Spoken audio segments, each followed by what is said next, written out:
अहानबदे यamna maruiba update ama pandamdagi lokhachage Kukizo Furupki Meeoisingda pochei supply tauba Khudaktagi Thingle Senapati District Students Association Senapati District manungda leiriba amadi atai mafamdagi lakpa Kukizo Furupki Meeoisingda chana thakna polamsing yauna makal amatagi polamsing supply tauduna district asda leiriba business establishment amadi dukana singbada Senapati District Students Association na akan warning tawkhre SDS na thadorok pasirol amana hai manipuri miyam gi lifeline oriba national highway 2 da gari sing thok sa sinda thing pidana free zone oina lehenna ba mahiroi loop asina tha asigi ahum da serol ama thok tuna kangal basu wafam asi committee on tribal unity kotun hai jaba tha asi thawoidana lagli manipur da mamang sahi me ahum degi nakal ani gi marak ta khuthok na riba asi da naga furup na nakal amada ta tongsin ba leitana neutral oina leiduna manipur da ingte pa muk hanna hanjinna ba khona duna lagli adu ba leibak thibadi naga gi jurisdiction manung da leiriba Tumuyan Khulenda Lamhentu Henba Kukising Thasi Tangtaraga Mapanda truck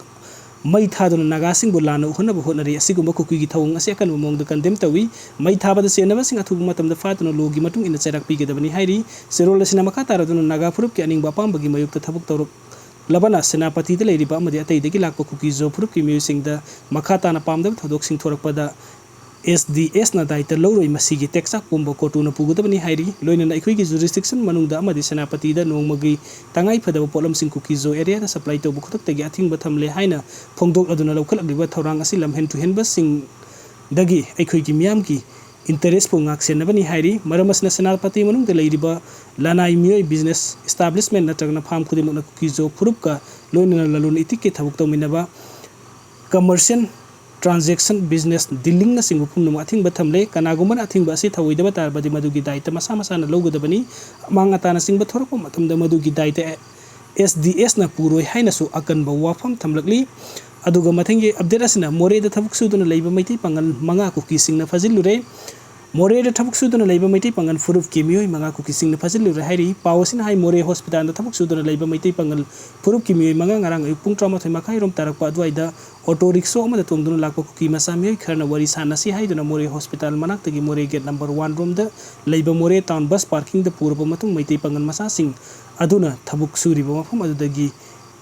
Tikadar unhangadabani haiduna Meeoi ahum fazil haubaga loina Meeoi ani thadorkibani hairi bathawdok asigi pawhek phangbaga more police na fazil hauba makoi ahum adugi khongul lirubada more town bus parking da leiramba thengnabadagi hojik more police station da tek takaidana leiri hairi Kukising na fazil ruba Meeoising adudi yaripok ning thonai dagi magbul sahi kuntragani to yaripok tulhil dagi kaman sahi kunumdoi sadan sahi kunumdoi amadi ani sahi kun mangani aduga atopa Meeoi aduna yaripok sangam dabidagini tarif sahi kun gamari ni hairi Kukising aduna magbul amadi kamalbu hana thadoraktuna thabuk suriba tikadar mapu adu unana ba pau piruna ba thadorakhibani haibaga loina na makhoi ahum aduna mafam aduda fazil haukibani hairi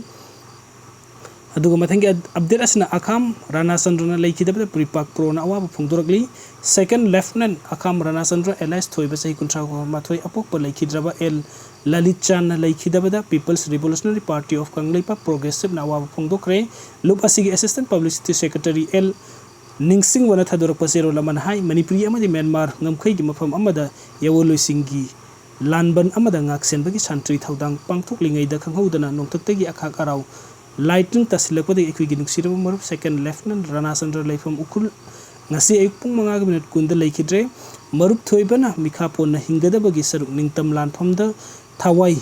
Thazagi haiba wakalon da kumza 2008 tagi November thada party da yoroktuno kumza 2009 da Red Army gi kuntragatare chuba base ta wasak loduna party gi base 2 base 3 base 4 da thamoi singna thaudang leina ingtapna thabak ta silhauthi dana thaudang kaya lorom banuk siraba marupni marup asina leikidaba da party na thamoi sak na awaw phongdok paga loina na marup thoibagi imung manungi awaba da su saruk yari hairi aduga mathengi update asina kangla pawdagi laukhachage India langak na manipuri wathok ki achum aran khangi United Nations ki Human Rights Council gi yankai gatare chuba regular session gi ahan banumite United Nations the Permanent Nations of India gi first secretary Kitis Tiagina awang nongpok India da yumru nariba Myanmar gi Meeoi kaya awang nongpok ki state sing sanglak pa asina lamdam asida drug human trafficking amadi makhal kaya gi crime hengat halle phibam asin nungnang ba pogi haina phongdok khiba asida gi khangbangam libadi Myanmar da gi hural lona da India gi awang nongpok state sing da maru oina Manipur da foreigner sin Kukizo narco terrorist sing na narco warfare se thabadagi hendoktuna apun bagi saktam thugaina balandari basi India government na khangi haibasini loina United Nations ki session haudokpa numita त्यागीना फोंदोखिबा वफमसिंग असना मालेमगी मियाम पुंगनमक मणिपुरदा थोक्लिबा वाथोक असि करिदगी थोलखिबनो अमदि वाथोक असि थोलखिबगी assume Aran पुंगनमक खंगबा ngamlagani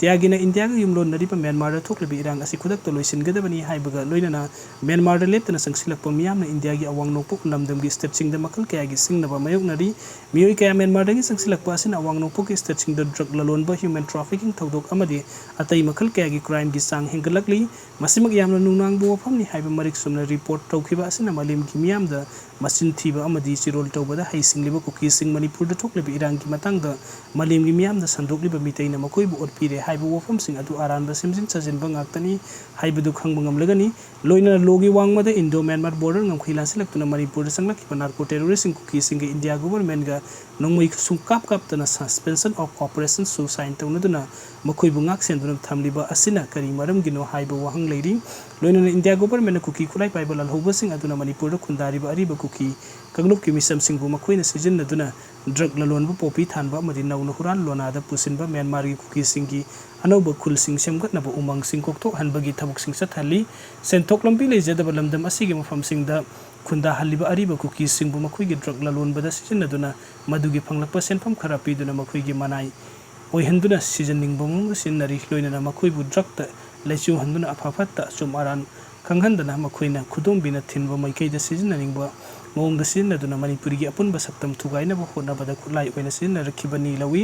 ड्रगता लेचुरबा मियोइ drug सिजनबा फंगलक्तबा मक्तदा अफाफत्ता चुम अरान खंगदना drug चाबा फंगनबा होनबदा हुरान चिंथी अमदि मिहात मिपुना सिंगबा क्राइम सिंग सत्तै हाइबसि मियाम पुंगमक खंगनरबा वफमनि मसिगी खुदोंचाबा लौदुना कुकी टेररिस्ट खुजोक खरना करिसु खंगदबा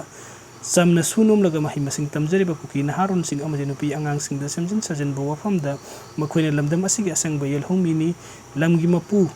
makhoini mitei sing na namdana makhoi gi lam munkhibani masigi laman sing na pa amadi makhoi bu leibak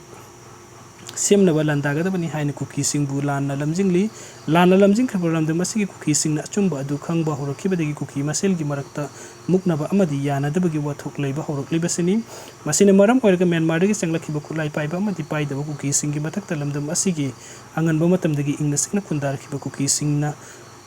मखोई बुलमदम असिगे मंगक पाइदुन इनखेनब होनरकनी हाइबगी थाजब लई लोइना इरांग असिगे मतंग इंडिया की लेंगक लुंगी सुली पाइरिबा लुसिंगबा सिंगी मफमदा सुलेबा की अपुनबा सक्तम ngak नगबि तमक्ता लंदारकलिबा कुकी सिंगी मथक्ता अखन्नब मीटिंग संगलकनी थाजै असुमबदि मतम पुमक्ता सुमदुना तलई आरानबन ना असुमबा साबंग हेक्किनी कुइना सत्ते